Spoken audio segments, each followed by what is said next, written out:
मैं अपने हर वीडियो के एंड में एक क्वेश्चन पूछती हूँ जिसका आंसर मेरी इसी वीडियो में होता है।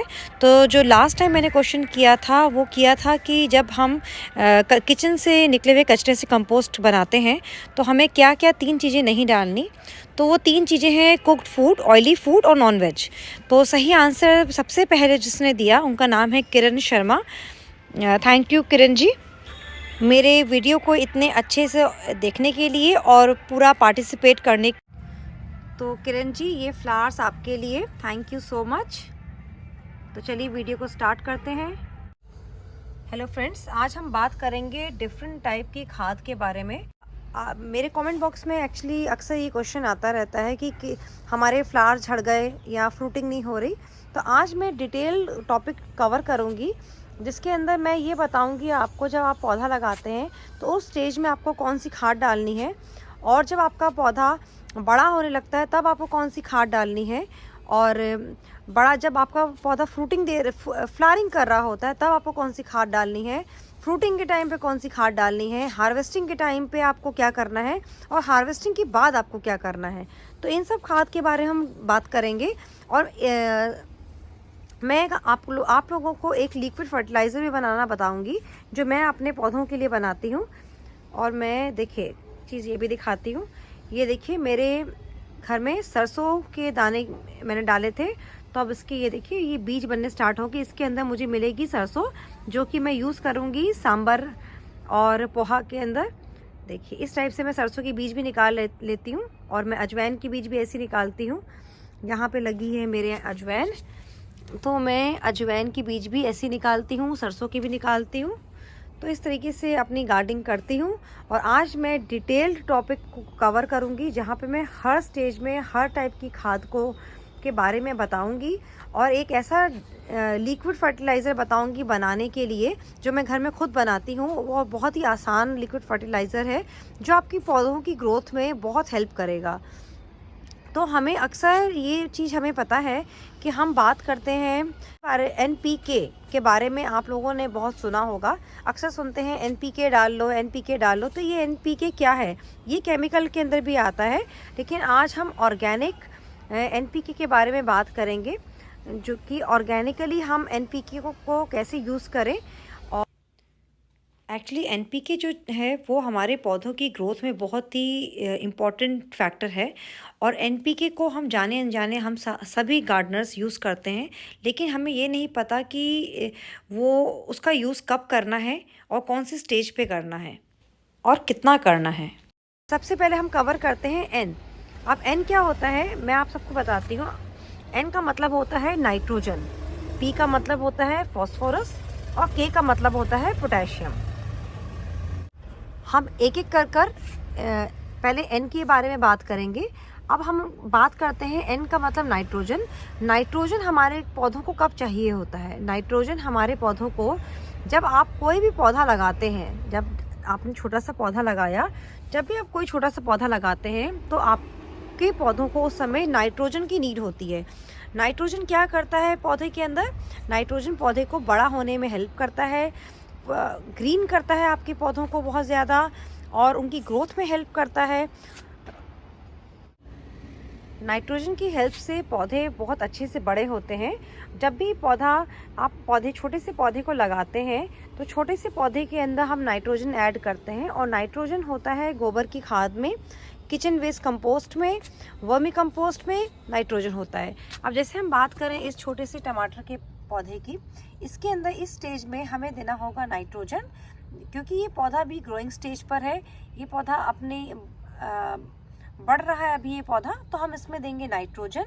और अगर आपको एक चीज़ मैं और बताऊंगी कि अगर मान लीजिए अभी हम खाद की बात कर रहे हैं, मैं साथ साथ ये भी बताऊंगी अगर हम ज़्यादा खाद दे दें अपने पौधों को, पौधे जो होते हैं वो ज़्यादा खाद भी बर्दाश्त नहीं कर पाते।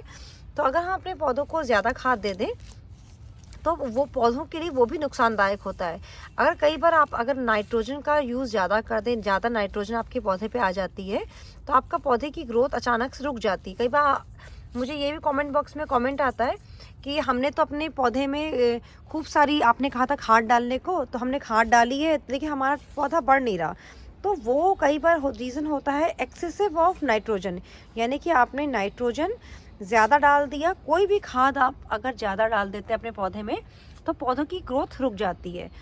और हमें खाद को एक लिमिट क्वांटिटी में और एक रूटीन के साथ, यानी कि इंटरवल में, जैसे यानी कि 15 दिन में एक बार अपने पौधे में खाद डालनी है। हर रोज़ आप खाद डालेंगे तो पौधा बढ़ने के बजाय घटने लग जाएगा और सूखने लग जाएगा। तो मैं अपनी बात को एक बार फिर से बताती हूँ। एनपीके के अंदर आपको नाइट्रोजन ऐड करना है। नाइट्रोजन आपको पौधे को लगाते समय डालना है, और जब पौधा आपका 5 इंच का हो जाए, यानी कि जब तक वो फ्रूटिंग नहीं कर रहा तब तक आप नाइट्रोजन ऐड कर सकते हैं।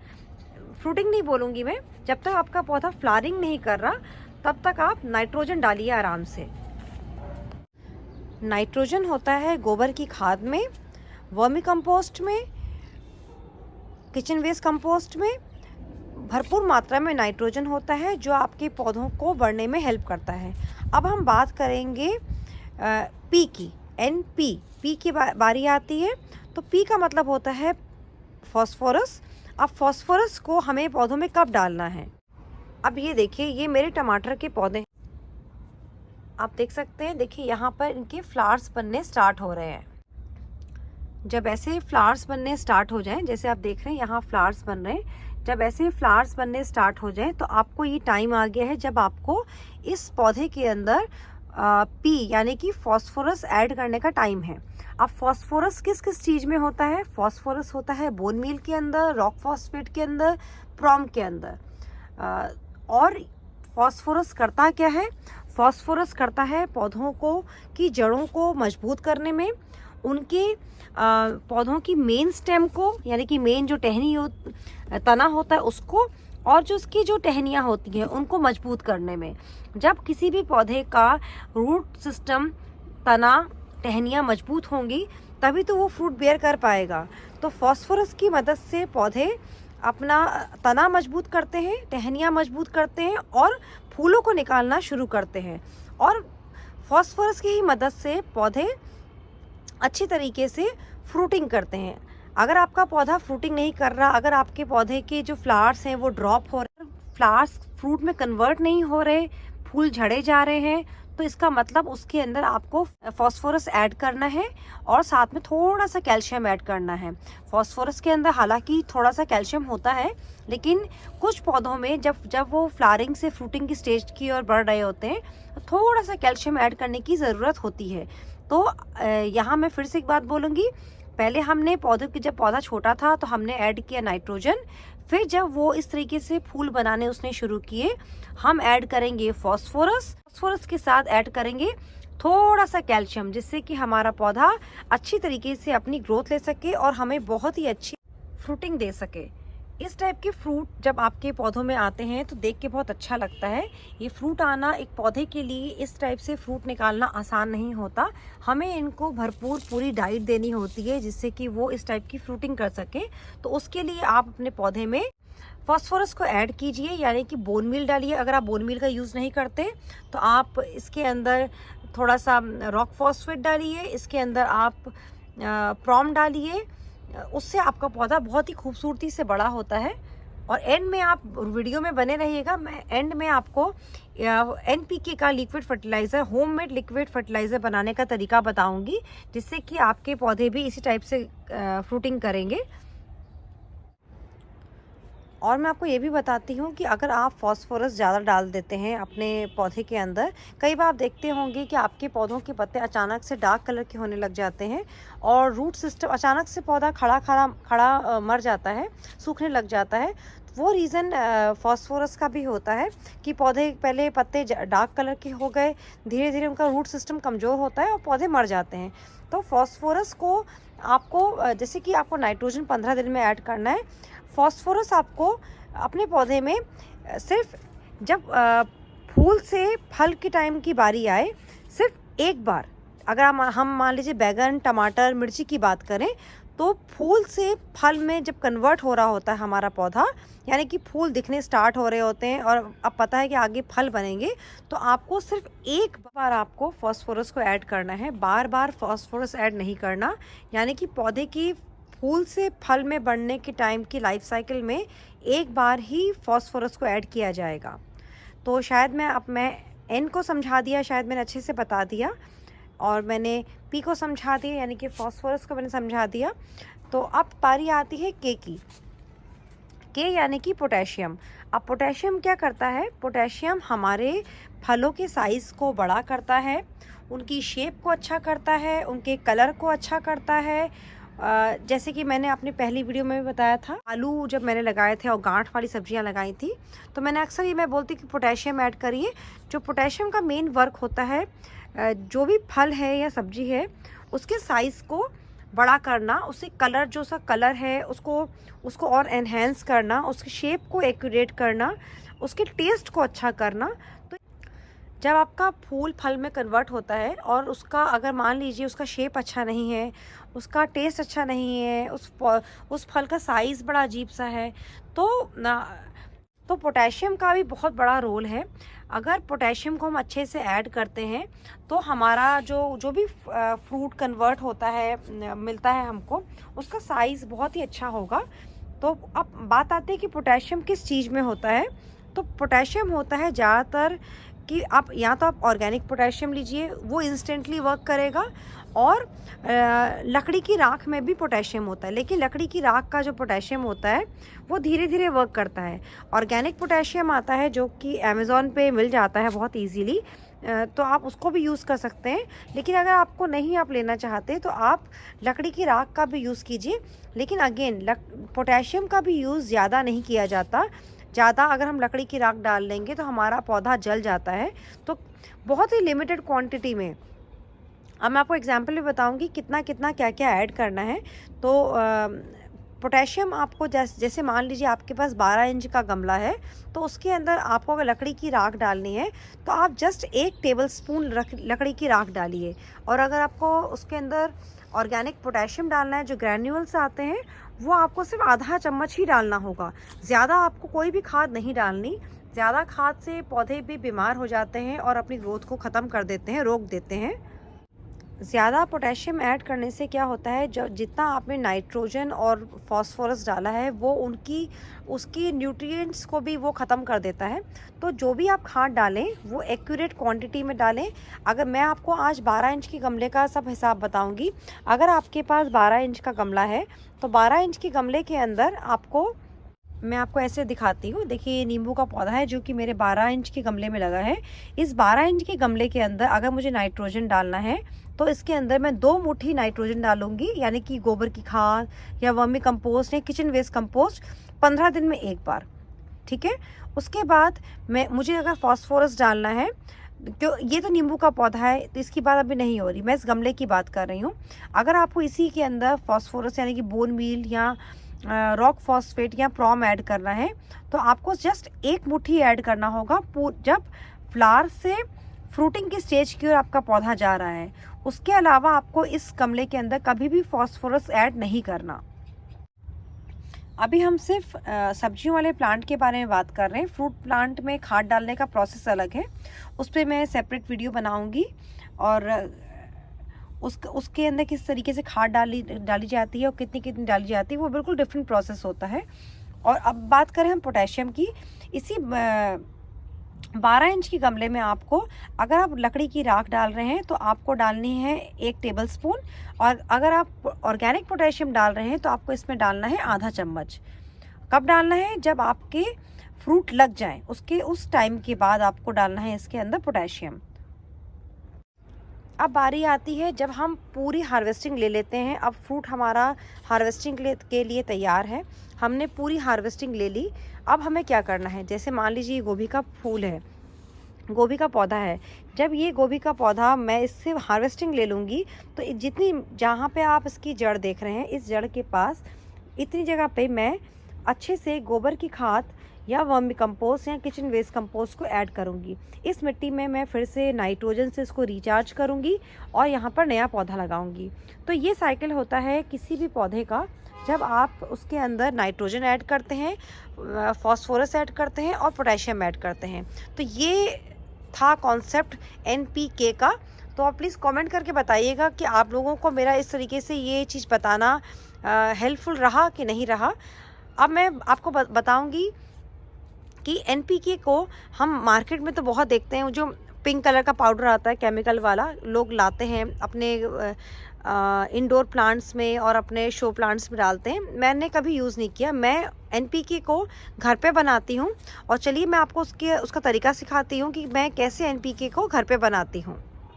अब ये देखिए, मैंने यहाँ पर मैं बहुत एक छोटे स्तर पे बता रही हूँ। मैं इसके बारे में इसका करेक्ट रेशियो लिख भी दूंगी कि कितना कितना हमें कितने चीज़ के लिए चाहिए। ये बोन मील है, बोन मील और गोबर की खाद यानी कि नाइट्रोजन और फास्फोरस हमें इक्वल क्वांटिटी में चाहिए, और थोड़ा सा ये राख है। इस समय विंटर्स का टाइम है, कहीं ना कहीं लोग लकड़ी जलाते हैं। आप कोशिश करिए कि आप अपने पास उनसे राख लेके कलेक्ट कर लें, क्योंकि राख हमेशा काम आती है गार्डनिंग में। और मैं थोड़ा सा नीम खली डाल रही हूँ। नीम खली फंगीसाइड का काम करता है। तो मैंने क्या लिया है, गोबर की खाद, बोन मील, नीम की खली और थोड़ी सी राख ली है। अब कितना लिया है, ये दोनों 50-50% लिया है, ये इसका 20% लिया है और ये 10% लिया है। मैं आपको लिख के दूंगी कि कैसे आपको डालना है। और यहाँ पे मैंने लिया है 5 लीटर पानी। 5 लीटर पानी के अंदर मैं इसको चारों चीज़ों को डाल दूंगी। किसी चीज़ की सहायता से इसको आप मिला लीजिए और इसको ढक के रख दीजिए। करीबन 21 दिन के बाद आपको ये जो सोल्यूशन है, आपको पहले तो 5 दिन तक इसको आपको सुबह और शाम क्लॉकवाइज और एंटी क्लॉकवाइज इसको घुमाते रहना है और किसी भी चीज़ से ढक के रख दीजिए। और इसके अंदर धीरे धीरे आप देखेंगे कि ये जो पानी है ये ब्लैक होता जाएगा। और ये कैसा हो जाएगा मैं आपको ये दिखाती हूँ। और ये पानी 21 दिन में बनकर रेडी हो जाएगा, जिसको आप अपने पौधों में 1:10 के रेशियो में, चाहे गर्मी हो चाहे ठंड हो, यूज़ कर सकते हैं। ये लिक्विड NPK सोल्यूशन है जो कि घर में बन जाता है बहुत ही आसानी से। तो ये तैयार मेरे पास पड़ा रहता है, मैं हमेशा बनाती रहती हूँ, यूज़ करती रहती हूँ। तो ये लिक्विड देखिए NPK सोल्यूशन है जो कि मैंने इसी तरीके से बनाया है। मैं आपको नीचे से निकाल के दिखाऊं तो देखिए इसके अंदर नीचे ये देखिए, इसमें ये जो दिख रहा है ये वही राख नीम खली है और जो कि इस कलर में कन्वर्ट हो गई है। और ये ब्लैक कलर का पानी का सोल्यूशन बन जाता है जो कि आप 1:10 के रेशियो में डालेंगे। ये भी बहुत अच्छा होता है पौधों के लिए। तो चाहे आप सॉलिड फॉर्म में दीजिए और साथ में मैं ये बोलूँगी ये लिक्विड भी बना लीजिए। इसको महीने में एक बार डालिए, आपके पौधे बहुत ही अच्छे तरीके से ग्रो करेंगे इससे। तो देखा ना आपने कितना आसान है NPK घर में बनाना। तो मैं इसी तरीके से सारा लिक्विड फर्टिलाइज़र घर में बनाती हूँ। मैं बहुत सारे लिक्विड फर्टिलाइज़र बनाती हूँ। तो यही राज है मेरे गार्डन की हेल्दी सब्जियों का। और NPK के बारे में मैंने डिटेल जानकारी देने की आप सबको कोशिश की है। कौन सी खाद कब डालनी है मैंने उसके बारे में डिटेल में बताया, किस किस स्टेज में डालनी है और कितनी डालनी है इसके बारे में भी मैंने डिटेल में बताया है। इन सारी खादों के बारे में मैंने बताया। तो ये खाद बहुत इम्पॉर्टेंट है और ये खाद का यूज़ कैसे करना है और किस स्टेज में करना है ये जानना भी उतना ही इम्पॉर्टेंट था। आप सब भी अपने गार्डन के अंदर इसी तरीके से नाइट्रोजन का, बोन मील का यूज़ कीजिए। और ज़्यादा नहीं लेना, आपको बहुत ही कम लीजिएगा। आपको बहुत थोक के भाव में खाद नहीं लेके आनी, बहुत कम खाद लाइए और कुछ पैकेट रखिए। जो मैं बोलूँगी रॉक फॉस्फेट रखिए, बोन मील रखिए। गार्डन में बहुत ही अच्छा आउटपुट देते हैं ये सब चीज़ें। और अगर आप किचन वेस्ट कंपोस्ट यूज़ करते हैं तो उससे बेहतर तो कुछ नहीं है। और लास्ट में क्वेश्चन की बारी, फॉस्फोरस हमारे पौधे को कैसे हेल्प करता है। एक टिप बस मुझे बताइएगा। मुझे भी अच्छा लगता है जब आप मेरी वीडियो में कमेंट करते हैं और मुझे बहुत खुशी होती है कि आप मेरे वीडियो बहुत इंटरेस्ट से देखते हैं। और अगर आपको मेरा ये वाला वीडियो अच्छा लगा हो तो मेरे वीडियो को प्लीज़ लाइक कीजिएगा, शेयर कीजिएगा और मेरे चैनल को सब्सक्राइब कीजिएगा। Thank you so much. Thanks for watching. Bye bye.